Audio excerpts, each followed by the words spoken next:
When Chayamaka finally moved into the small yellow house at the edge of Yumyoma town, she thought she had found peace. It was quiet, the kind of quiet that made you feel safe at first. The landlord, an old man with pale eyes, had smiled when she paid. He said, "You're lucky, my daughter. No one stays long in that house, but maybe you will." She laughed nervously and replied, "Why not? It's beautiful."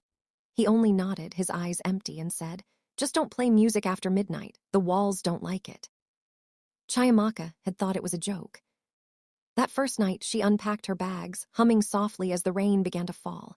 The power flickered, the bulbs dimmed, but she didn't mind. She had candles, a little radio, and her dreams. By midnight, she was half asleep when she heard it, a faint tapping like knuckles brushing lightly against wood. She froze. The sound came again, this time from the wall behind her bed. Tap, tap, tap. "Must be the rain," she whispered, forcing herself to sleep. But even in her dreams, she could still hear it. The next morning, she woke to find something strange. Her bedroom mirror was foggy, though she hadn't bathed, and on it, written faintly in the mist, was a single word, "Welcome." She laughed nervously again. Maybe I wrote that yesterday, maybe. But she hadn't. She wiped it away and went about her day, ignoring the prickling chill in the air. That evening, her neighbor, Mama Ifoma, came by with soup. The woman was kind, elderly, but her eyes darted nervously toward the house as she handed over the bowl. "My dear, you're staying in number 7, Abby." "Yes, Ma." Mama Ifoma's hand trembled. "Ah, that house, people say it keeps memories. Don't listen to anything you hear at night, okay?" Chayamaka smiled politely, though her heart skipped. "I don't believe in ghost stories." The old woman sighed. "Then I pray it believes in you." 2 weeks passed. Every night the same tapping returned, rhythmic, deliberate. Sometimes it came from the ceiling, sometimes from the wall near the kitchen. And then one night the tapping stopped. Instead, she heard laughter, soft, childlike. She ran to the door and turned on the lights, nothing. The air felt heavier. The smell of wet earth filled the house. She whispered, "Hello." The laughter faded, and the radio in her room turned on by itself. A man's voice hummed an old Igbo lullaby. Her mother used to sing that same tune. The next morning, Chayamaka decided she'd had enough. She began cleaning, determined to convince herself she wasn't afraid. As she swept under the bed, something caught her eye, a small leather book covered in dust. Inside were neat, looping handwriting and dates from 20 years ago. It read, "I hear her crying again. Every night she calls my name through the wall, but I can't find her. I can only hear her. The landlord said the girl died in this room, but how can the dead still knock?" Chayamaka dropped the diary, heart pounding. Was it fiction or truth? That night she placed her ear to the wall and whispered, "Who are you?" Silence. Then a faint voice answered, soft, female, almost like her own. "Chayamaka," she stumbled backward. No, no, that's my name."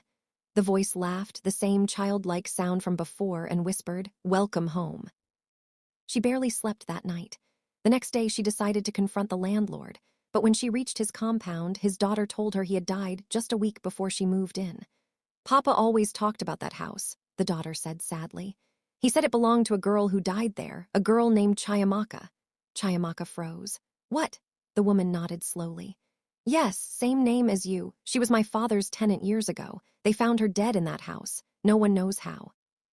By the time Chayamaka returned home, her hands were shaking. In the living room, one of the picture frames she didn't remember hanging was now tilted. She reached for it and gasped. It was a faded photograph of a young woman standing in front of the same yellow house. She looked exactly like her. That night, she refused to turn off the lights. She sat in bed, holding the diary, waiting for anything to make sense. At 12:07 a.m., the lights flickered. The mirror fogged again, though the air was dry. This time, it didn't say welcome. It said, "Remember me." Her breath caught. She whispered, "Who are you?" The reflection blinked, but she hadn't. Her reflection smiled and whispered, "I'm you." The mirror shattered. Days blurred. She stopped eating, stopped opening the curtains. Neighbors said they heard her talking to herself, crying at night. One evening, Mama Ifoma came by again. She found the front door open. The house was dark except for candlelight in the bedroom. Chayamaka sat on the floor, humming that same lullaby from the radio. "Chayamaka," Mama Ifoma whispered, "are you all right?" Chayamaka looked up slowly, her eyes distant. She remembers now. "Who?" "The other me." Mama Ifoma backed away, terrified. The diary lay open beside Chayamaka, but the handwriting was new. Her handwriting. It read, "She took my name, my life, my memories. Now I take them back." The next morning, the house was empty. The police came after neighbors complained of a smell. They found the walls covered in words, written with charcoal and blood. All of them said one thing: "I am still here." No one ever saw Chayamaka again. But sometimes, new tenants swear they hear a young woman's voice whispering through the walls, softly, almost kindly, "Welcome home." Months later, Mama Ifoma found another diary in her compound. This one belonged to the late landlord. Inside the final page, it said, "The house remembers every soul that dies inside it. It waits until it finds a match, someone who carries the same name, the same face. Then it becomes whole again." She dropped the diary and ran. As she looked back, she swore she saw a woman standing in the window of the yellow house, smiling, waving. She looked exactly like Chayamaka. And when the wind blew, Mama Ifoma heard a whisper that chilled her bones. "The house always finds her." They say some houses don't just hold memories, they become them. And when they call your name, you never leave again.